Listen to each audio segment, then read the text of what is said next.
All right, what's up, guys? Welcome back here for another recap video. Today, we had a couple stocks here. MINM again for day two. NRBO, GRI, and CMND finishing up 250 bucks. So a bit of a smaller green day today. And I did give back about 50% off the high. So I was up over about 400 something today, and gave back not majority, but pretty much half of my profits on the day here. I think I was up 418, maybe 420, somewhere in that area, and then proceeded to give back. I almost got back up to what, 329, and then I started to give back again, and then finally stopping the bleeding before it gets any worse, because I was having a lot of trouble with NRBO, with just getting some consistency on NRBO was a bit tough. I was struggling pretty much today with the spreads. The spreads and the fills were tough. Made it really tough today on NRBO, but I was able to get some green today, mostly on NRBO in the beginning, the first move here. And then again here on this move after this rejection. I think I made a little bit of profit on this rejection before the flush. I think I was able to get out just in time. But a lot of the range trades, I was taking small losses. And you see my size isn't really that big because of my inconsistency with NRBO. So I did keep it pretty moderate size on NRBO specifically. And I gave back a lot just in the range, like me trying to trade this range because the spread was wide. The fills were not a lot in my favor, and I proceeded to give back a lot on NRBO. But this one, it still made a decent move from about $4 to $6. It was tough to capitalize on it, but it did have some opportunity. So hopefully you guys did well on NRBO. MINM was another one here, pre-market, which was the pre-market mover, and I liked this one because we were consolidating towards the highs and above this pivot point here at 587, and I was calling this out pre-market, saying that we had that potential break of 587. If we can break 587, then we're looking good for a nice move. We did have a sort of blow off top at the open, but we could not hold those highs, and we did flush back under. So this one again was another very risky one, and I was able to really get dialed in this area. These first 4 candles or so, I was getting real dialed in. I was trading nice. Pretty decent share size, anywhere from 500 or 600 all the way up to 3,000. And it was pretty decent, I have to say. Like, the action was pretty decent. The fills were okay. The spreads weren't too bad. And then we could not hold the highs here. We had a false breakout and dumped all the way down to 661. I was trying to time the dips down in this area, but I was just a little bit too early, and I gave back about 250 bucks on this move here, on this flush here. And that was pretty much started the downtrend in my P&L. So I took about $250 hit on this candle, and then just to have it come all the way back up to the high of 710, which is a bit frustrating, but that's just the name of the game. That's what happens in trading. Sometimes your timing is going to be off, and sometimes you can take some losses, but what's important is that I'm holding on to the gains that I've made thus far in the market. And after this flush and continuing lower on MINM, I kind of wrote that one off and focused on NRBO, which was a very challenging stock. And I was able to at least make $114 out of it, so that put me kind of nice on the day. But I was up on MINM, man. I was up like 350 on the stock, and then if I added another 100 on NRBO or 100 or so on NRBO, I could be up 400 or 500 today, and that would have been a pretty decent basic kind of day. But now I'm sitting here small green, but can't complain. I can't complain. I need to stay disciplined. Can't get too overly emotional about taking losses, because losses are going to happen, and I can't let that allow me to. I can't allow myself to spiral out of control if I start to take some losses, because 50% of my trades are red trades. So, doesn't matter if I'm having huge winners and I'm absolutely slaying it in the market and very consistently green. Still, 50%, even on my green days, are red. 50% of my trades are red. So I have to, accept that a lot of my trades are going to be losers. So, and I still need to be disciplined on those losers to cut them before they get too big. Cut them as fast as possible, break even if possible, 1 cent loss if possible, and then only allow those winners to run a little bit more. And timing those winners a little bit better as well will also help. But today, nice sort of base hit, kind of small green base hit kind of day. I wish we had more price action to really trade, but there wasn't much other than NRBO. Like MINM didn't have much price action to really trade as far as a frontside momentum. We had about 4 or 5 minutes of trading here, and then this started to become into like no man's land, where it's a little bit tougher to trade, lower volume, wider spreads, lots more false breakouts, and that's really not where I shine. But let's take a look here at the statistics. We can go over GRI also. That one was a decent one with the halt trade, but I completely fumbled it. But largest winner, 259. You had a really decent trade on MINM. We can probably pull up the live trading for you guys as well. 50-50 accuracy. Like I said, 50% of my trades, even on green days, 50% of my trades are losers. Every single time I take a trade, flip a coin. I have no idea if it's going to be green or red, but if I think it's going to be a red trade, or if it's not working in my favor, I am instantly cutting that thing. And if it starts to go in my favor, I am maybe even adding into that, looking for a bigger move and allowing me to take more profit than on my loser. So that's why I'm able to be green, because my risk reward is about 1.5 to 1. My largest loss is $88, so I kept that pretty tight and never let one loser get too far out of control, which is good. I think I probably could have bounced back from this loss here. That these couple losses that brought me off 250 off the high, I probably could have bounced back if this gave me better price action to continue to trade. So let's say instead of flushing down, we come back up here, we consolidate, we come back up, and then we start to curl up to the highs. If we see something like that, then it's a lot more price action. It's a bullish pattern, and a lot more areas of opportunity than if you're trading backside. So if we got something like that, I could have definitely made that back and more. But I just think today is not the day to push it. And today was definitely not the day to push it. And that's why I pretty much stopped trading once I gave back about 50% off the high. Because last thing I want to do is go into have a red day today, especially when this action isn't even that good yet. So hopefully we'll get something nice tomorrow or next week. Tomorrow will be the last day of the week. But let's just go through the first 4 minutes of MINM, since it's nice and short and sweet, and it won't take up too much time.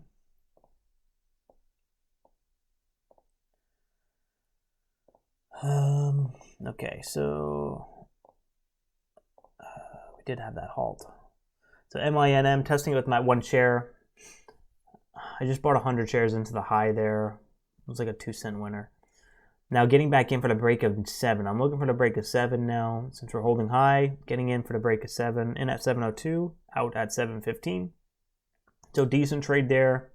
Got a little bit of a high fill. Maybe I was a little bit hesitant on that. And then we went into the halt. And I thought the halt would be strong. Here I am trading NRBO on this first front side, which is pretty decent. Pretty decent action before it started getting choppy. But I thought the halt would be strong. It was showing like a 750, 760 resumption, but now only showing 721. So let's take a look here at the resumption. And this resumption was a little bit sloppy. I could have performed better, but I think I did okay. So we get the first opening. So the halt trade, the halt strategy is dip and a rip. It doesn't matter where the damn price is going to open. It doesn't matter if it's going to open sideways or if it's going to open 50 cents higher or $1 a share higher. The strategy is always dip and rip.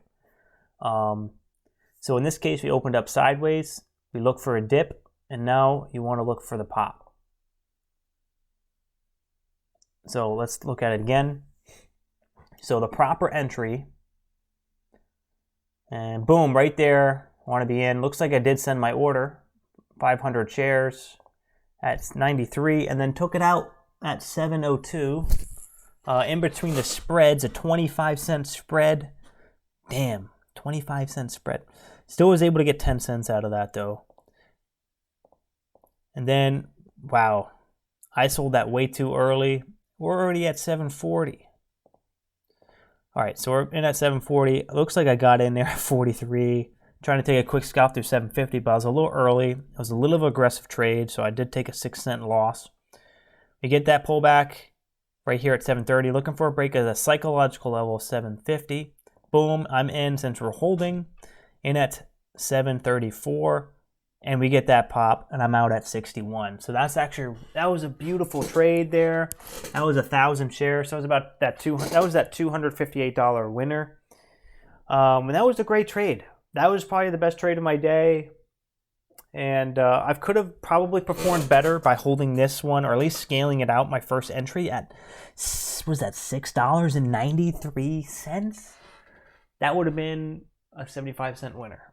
That would have been a 75-cent winner. That would have been like a $300, $400 winner on 500 shares. That's phenomenal. That would be phenomenal. But, I'll take what I can get there. We had a nice dip trade here at, oh, Jesus, not good. I pretty much gave back a lot of that there. So here we go. Here's my 1,000 share trade. There, I got that pop. Okay, then we pull back, and I take the trade here at 739 for 1,000 shares, and I'm out at early. I was in too early. I'm out at 730. The bids dropped to 703. If I would have got filled at 703, I would have lost $400 right there. $400. And it doesn't even look like the price moved. But yeah, 9 cents. So I pretty much gave back a chunk of that profit I just made. And here's the dip here. Looks like we're kind of holding. And panic dip. Yeah, that was a good dip there under 7. And boom, right there. And at 12, it doesn't seem to continue, so I'm out at 1201. Dip them back down, and looks like we're kind of trying to make a decision here. In at 95, out at 95, so that's a break even. Boom, right there should have been the trade. Right there should have been the trade. Come on, there's buyers there, Tommy. Get in there, 701, out at 97. Another small loss there. Man, I just completely, I should have bought the dip there. What am I doing? In at 33, out at 37 on that small push. And now I'm chasing it. If I'm buying up here. Gotta wait for a quick pullback, maybe right here. And I didn't take it. A couple opportunities that I could have taken. There we go. Now I finally take it at 31, out at 42. Quick $50. And we get that pullback again. Boom, right there, right now. In at 24, out at 35. Quick $10 again, or $50 again on 10 cents.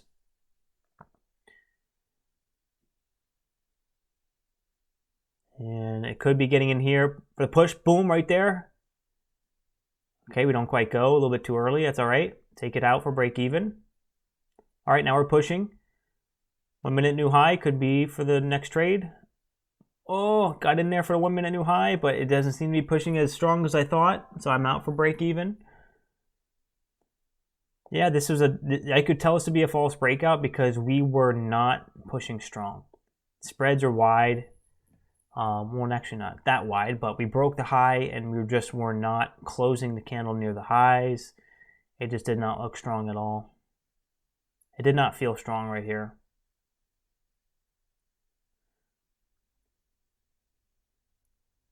So I was like, all right, pause off, pause off, pause off. You know, if this thing starts to go 10, 20 cents and go up to $8, then I'll look back and try to catch the next dip. But I don't want to be buying here because it's already showing signs of weakness. I don't want to be the one buying the top here.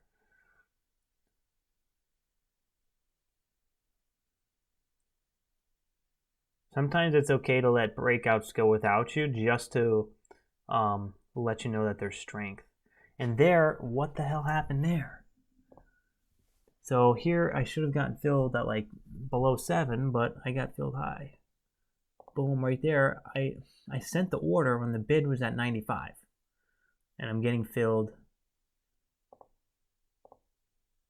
at 04. But I'm out at 11, so at least it was a decent trade. So 6 cents. This is where I give back my profit. And then after this, we'll wrap it up. But it's coming down, it's coming down, it's coming down. When do I try to take a dip there? I'm in and out, small 3 cent loss there. Catch that dip there at 80. I'm getting filled at 80. It's a 15 cent spread. Getting filled towards the highs. I'm already down 10 cents just for doing nothing. Selling for break even, not break even. I'm selling for a freak. I was in 1,000 shares. 4 cent loss and 9 cent loss. Oh man, that's a $130 loss. $130 loss, just like that. Getting back in at 680 again. Same trade. Same trade in at 80 and 82. Literally getting filled on the ask. Getting filled on the ask and selling on the bid. And out at 65. It's another 75 bucks, man. 75 bucks. Poof, gone. So that's 200 bucks, poof, gone. And now look at this candle, man. I think maybe I take one more loss. Yeah, take one more loss there from in at 80 and out at 73. The fills on this candle, goddamn, just demolished me. Absolutely demolished. 7 cent loss is another $35 loss. So I'm down now 250 bucks off the high. And now the candle so I got 3 losses in a row, maybe 4. And now I'm like, all right, maybe I should stop trading. And now we get bought all the way back up to 7, 705, 710, 715. Are we going to see 720? And now I get back in here. And I take another loss. I get back in, right there. Nope, right there. Take another loss. That was a small loss, but that's like 5 losses in a row. Giving back half my profits on the day. Writing is on the wall. Last thing I want to do is push it and try to force a big green day because it's just not going to happen. It's just not going to happen for me with this action. MINM, it was treating me well for the first few minutes. And now it just got bad. And then NRBO was just even worse. This was just a frustrating stock, man. This is a frustrating stock. I mean, we still did see the move. It was not clean, though. It was very hard to time. And my strategy is based off timing. My strategy, the edge is in the time, is it in the entry, in the moment that you hit the buy button. It's not the price. It's kind of the price where you hit the buy button, but it's the moment in the price that you hit the buy button, which is important.